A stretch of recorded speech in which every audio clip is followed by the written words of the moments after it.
دنیا بھر سے کچھ ایسی حالیہ ویڈیوز جنہیں دیکھ کر آپ کو آنکھوں پر یقین نہیں ہوگا کہ انسان اشرف المخلوقات جسے عقل کی بنیاد پر دنیا کی تمام مخلوقات پر فضیلت دی گئی ہے، جب وہ گرتا ہے تو کیسے جانوروں سے بھی بدتر حرکتیں کرنے لگتا ہے۔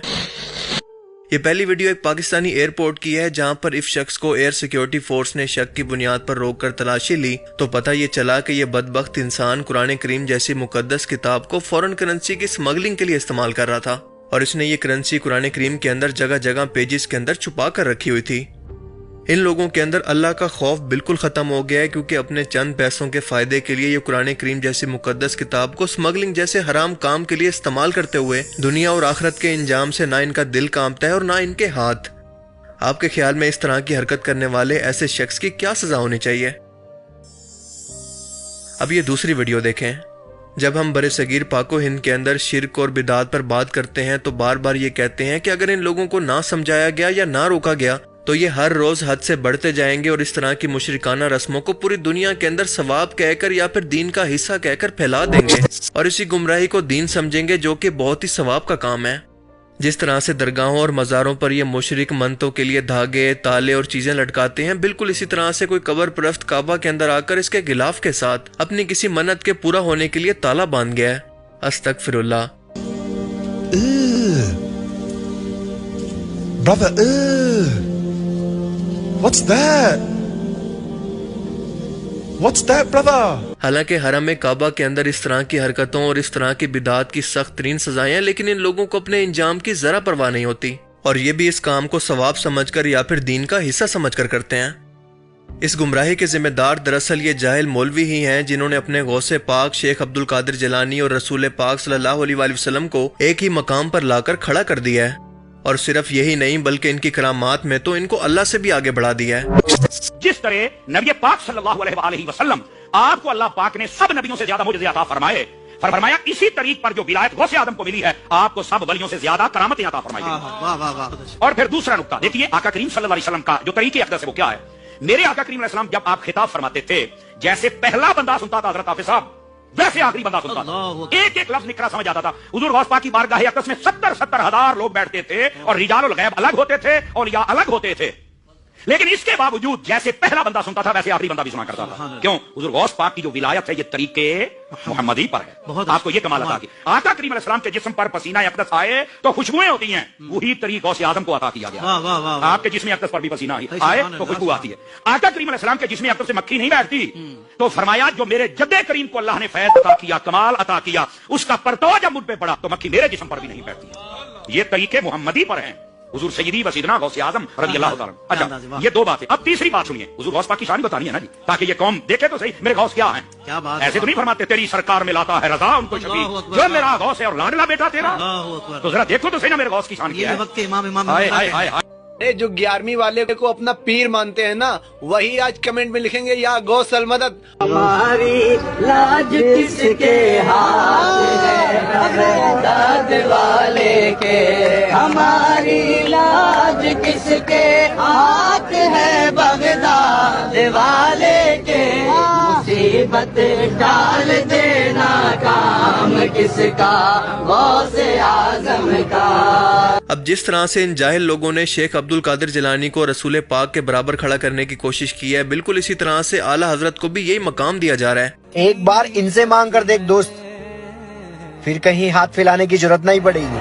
آج ان کی تعلیمات پر اعتراض کرنے کا مطلب ہے ان کی گستاخی، اور ان کی گستاخی بھی رسول اللہ صلی اللہ علیہ وآلہ وسلم کی گستاخی کی طرح شمار کی جا رہی ہے۔ اگر آپ کو میری باتوں پر یقین نہ آئے تو یہ ویڈیو دیکھ لیں جس کے اندر انڈیا میں اس لڑکے کو جامعہ اشرفیہ سے اس لیے گستاخ کہہ کر نکالا جا رہا ہے کہ اس نے امام احمد رضا خان کی کچھ غلطیوں کو ہائی لائٹ کرتے ہوئے کہا کہ یہاں پر وہ غلط ہیں، اور ان غلطیوں کا جواب دینے کی بجائے اس کو گستاخ کہہ کر یہ مجمع اس کو باہر نکال رہا ہے۔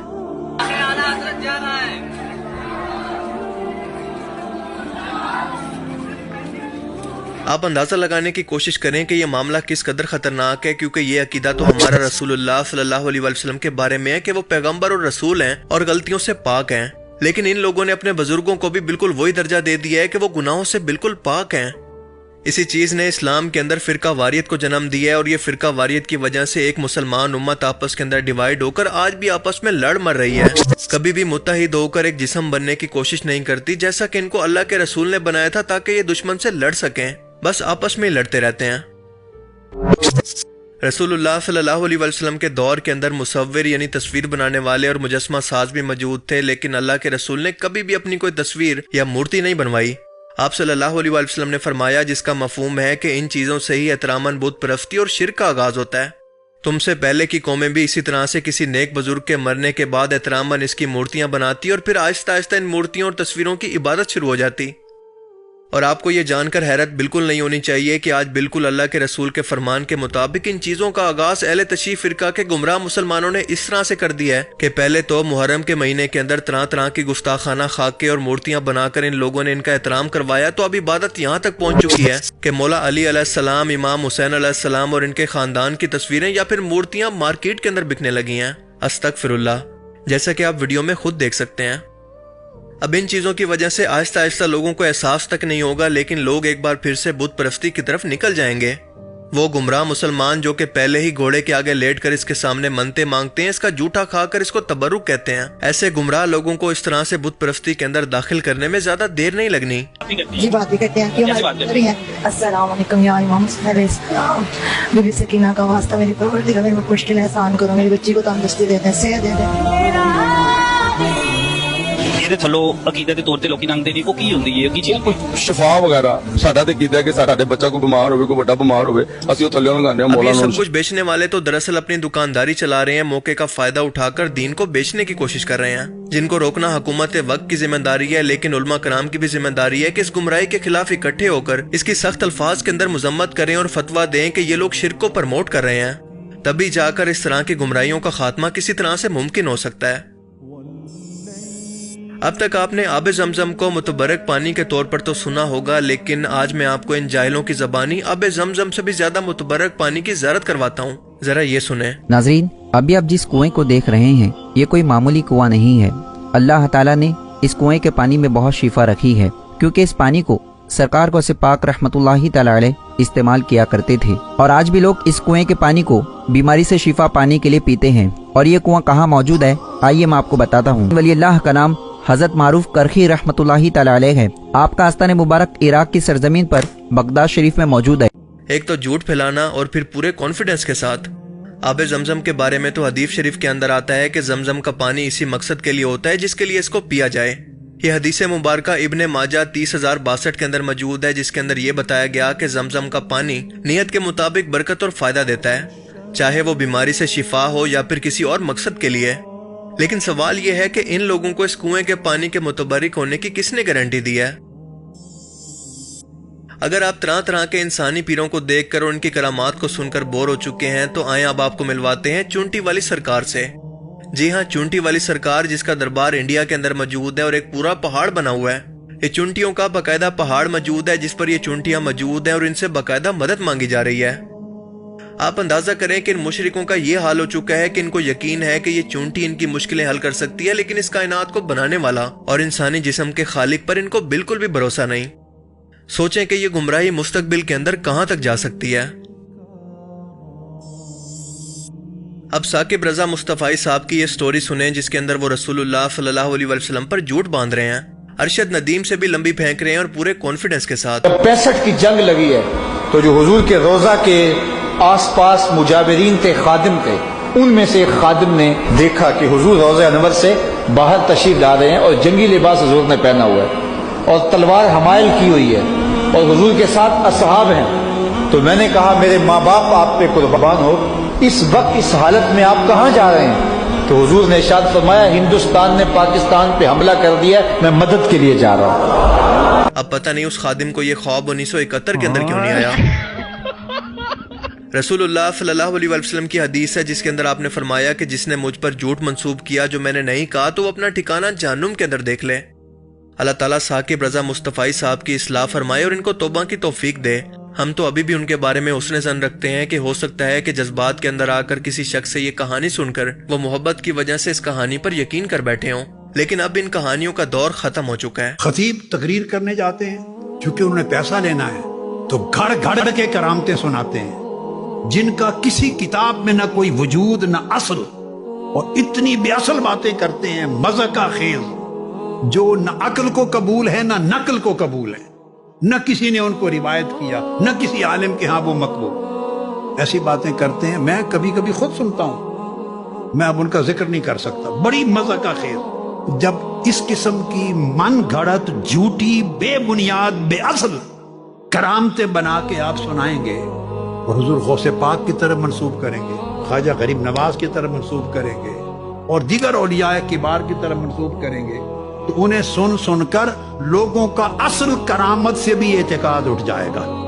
وہ سمجھے گا یہ سب جھوٹ ہے، یہ ہو رہا ہے اس میں۔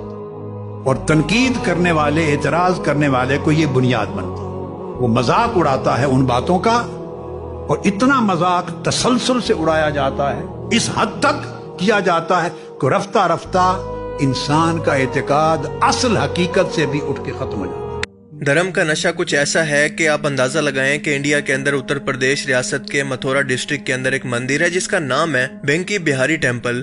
یہاں پر لوگ نکلنے والے اے سی کے پانی کو سر اور جسم پر ملنے کے ساتھ ساتھ پی بھی رہے تھے کہ یہ ان کے بھگوان ٹھاکر جی کے پاؤں سے موجاتی طور پر باہر آ رہا ہے، لیکن بعد میں پتا چلا کہ یہ تو دراصل اے سی کا پانی ہے جو کہ اس پائپ سے نکل رہا تھا، لیکن بار بار لوگوں کو سمجھانے کے باوجود بھی لوگ اس کو پینے سے باز نہیں آ رہے تھے۔ لوگوں کو لگتا ہے کہ ہمارے ٹھاکر جی کے چرنوں سے آ رہا ہے۔ میں بتانا چاہتا ہوں کہ وہ اے سی کا پانی ہے، یہ اے سی کا پانی ہے، یہ چرنوں کا پانی نہیں ہے ٹھاکر جی کے، جہاں کے مندر کے پجاری نے اس چیز کو بتایا،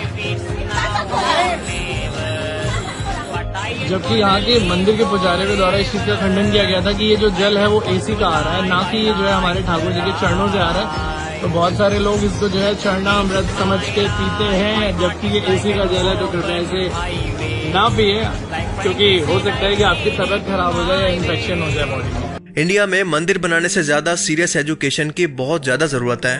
گمراہی اس قدر ہو چکی ہے کہ یہاں پر اگر لوگوں کے لیے بورڈ بھی لگا دیا جائے کہ یہ اے سی کا پانی ہے، اس کو مت پیو، تو لوگ پھر بھی اس کو پینے سے باز نہیں آئیں گے۔ آج کی ویڈیو میں صرف اتنا ہی، ملتے ہیں کسی نیکسٹ ویڈیو کے اندر اسی طرح کی مزید کسی انٹرسٹنگ لیکن ساتھ ساتھ ڈسٹربنگ قسم کی ویڈیوز کے ساتھ۔ اپنا بہت سارا خیال رکھیے گا۔ Thanks for watching this video.